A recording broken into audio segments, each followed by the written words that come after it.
नमस्कार, न्यूज़ 24 देख रहे हैं आप और मैं हूं आपके साथ मुस्कान। बॉडी को बनाता था कोरमा और सर को बनाता था सूप।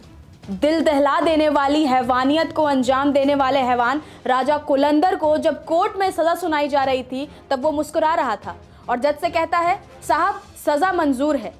सिर पर लंबी चोटी, शरीर पर सफेद कुर्ता पैजामा, कंधे पर लहराता हुआ गमछा, ये वही राजा कुलंदर है जिसने 14 हत्याएं की थी और बकायदा उसे कबूला भी। राजा कुलंदर का असली नाम राम निरंजन कोल है। वो प्रयागराज के शंकरगढ़ का मूल निवासी है। नैनी स्थित केंद्रीय आयुध भंडार शिवकी में कर्मी था। कर्मचारी होने के बावजूद वो खुद को राजा ही समझता था। उसका कहना था कि जो आदमी उसे पसंद नहीं है उसे वो अपनी अदालत में सजा जरूर देता है।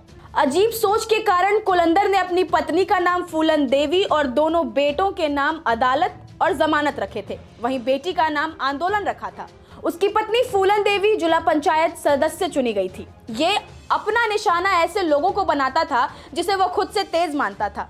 मतलब जो लोग दिमाग से तेज और समझदार होते थे, ये वैसे लोगों की जान लेता और उनकी खोपड़ी यानी उनके सिर को काट कर उनके दिमाग को निकालकर उसका सूप बनाकर पीता था ताकि इसका भी दिमाग तेज हो जाए। साल 2000 जब एक पत्रकार जिसको राजा कुलंदर के घिनौने और आदमखोरी हरकतों की भनक लग गई थी, उस पत्रकार को भी इसी ने मारा था। प्रयागराज में पत्रकार धीरेन्द्र सिंह का 14 दिसंबर को शव मिला था। इस हत्याकांड की जांच करते हुए पुलिस पहली बार राजा कुलंदर तक पहुंची। पुलिस ने उसे गिरफ्तार किया, सख्ती से पूछताछ की तो उसने जुर्म कबूल कर लिया।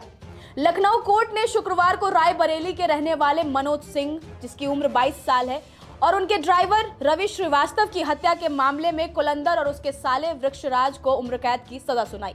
कुलंदर और वृक्षराज को कड़ी सुरक्षा के बीच लखनऊ जेल ले जाया गया, जहां से उन्हें उन्नाव जेल शिफ्ट किया जाएगा। राजा कुलंदर ने 14 से ज्यादा हत्याओं की बात कबूली है। राजा कुलंदर ने पुलिस को बताया कि एक मामले में पत्रकार धीरेन्द्र के भाई ने मेरे खिलाफ FIR दर्ज की थी। तभी तय कर लिया था कि धीरेन्द्र सिंह की हत्या करनी है। धीरेन्द्र सिंह को प्रयागराज स्थित अपने पीपरी फार्म हाउस पर बुलाया। धीरेन्द्र बाइक से पहुंचा था, सर्दी थी इसीलिए अलाव जला रखा था। धीरेन्द्र सिंह अलाव के पास बैठा था, तभी राजा कुलंदर के साले वृक्षराज ने उसे गोली मार दी। मौके पर ही धीरेन्द्र सिंह ने दम तोड़ दिया।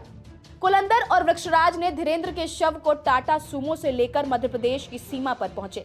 वहां पहले धीरेन्द्र का सिर काट दिया, धड़ को वहीं खेत में दफना दिया, जबकि उसका सिर एक प्लास्टिक में लपेटकर रीवा के बाणसागर तालाब में फेंक दिया। मर्डर केस की जांच के दौरान पुलिस को राजा कुलंदर के घर से तलाशी में डायरी मिली। जब पुलिस ने उस डायरी के पन्ने को खोला तो उनके पांव तले जमीन खिसक गई। इस डायरी ने 14 हत्याओं के राज खोल दिए। जिन 14 लोगों को इसने मारा था उसमें मनोज सिंह और रवि श्रीवास्तव की हत्या का भी खुलासा हुआ। इसके बाद पुलिस ने उसके फार्म हाउस में छापा मारा। वहां से अशोक कुमार मुइन, संतोष और काली प्रसाद के सिर बरामद हुए और ऐसी कई हत्याएं जिसका खुलासा डायरी में था। उस डायरी के खुलने के बाद यह खुलासा हुआ कि वो जरा सी बात पर लोगों का खून कर देता था।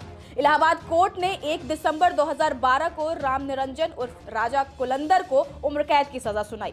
कोर्ट ने उसे पत्रकार धीरेन्द्र सिंह समेत कई लोगों की हत्या का दोषी करार देते हुए इसे rarest of the rare case माना था। उसके खिलाफ ये केस करीब 12 साल तक चला। तब से कुलंदर उन्नाव जेल में बंद है। सजा सुनाए जाने से कुछ घंटे पहले अदालत में ले जाए जाने तक वो खुद को बेगुनाह बताता रहा। उसका कहना था कि उसे सियासी रंजिश की वजह से फंसाया गया। हालांकि तमाम पत्रकार और गांव वालों की मौजूदगी में की गई छापेमारी में फार्म हाउस से 14 कटे हुए सिर बरामद होने की बात पर वो कोई जवाब नहीं दे सका। आपको बता दें कि OTT प्लेटफॉर्म नेटफ्लिक्स पर राजा कुलंदर पर आधारित वेब सीरीज भी बनाई गई है। इस सीरीज का नाम था Indian predator the diary of a serial killer. इस नरपिशाच की हैवानियत का अंदाजा इससे लगाया जा सकता है कि उसने ऑर्डिनेंस फैक्ट्री के साथी कर्मचारी काली प्रसाद श्रीवास्तव को इसलिए मौत के घाट उतारा था क्योंकि वो कायस्थ बिरादरी का था। उसका मानना था कि कायस्थ लोगों का दिमाग काफी तेज होता है और काफी तेज काम करता है। वो कई दिनों तक उसकी खोपड़ी के हिस्से को भून कर खाता रहा, उसके दिमाग को उबाल कर सूप बनाकर पीता था। अब लखनऊ कोर्ट ने इस नरभक्षी को उम्र कैद की सजा सुनाई है। फिलहाल आपका इस पर क्या कुछ कहना है, हमें कमेंट्स में जरूर बताएं। नमस्कार, मैं हूं मानक गुप्ता। अगर आपको हमारा ये वीडियो पसंद आया हो तो इसे लाइक और शेयर जरूर करें और हां, हमें सब्सक्राइब और फॉलो करना ना भूलें ताकि आप देश और दुनिया की कोई खबर मिस ना करें। तो जुड़े रहिए हमारे साथ और देखते रहिए न्यूज़ 24।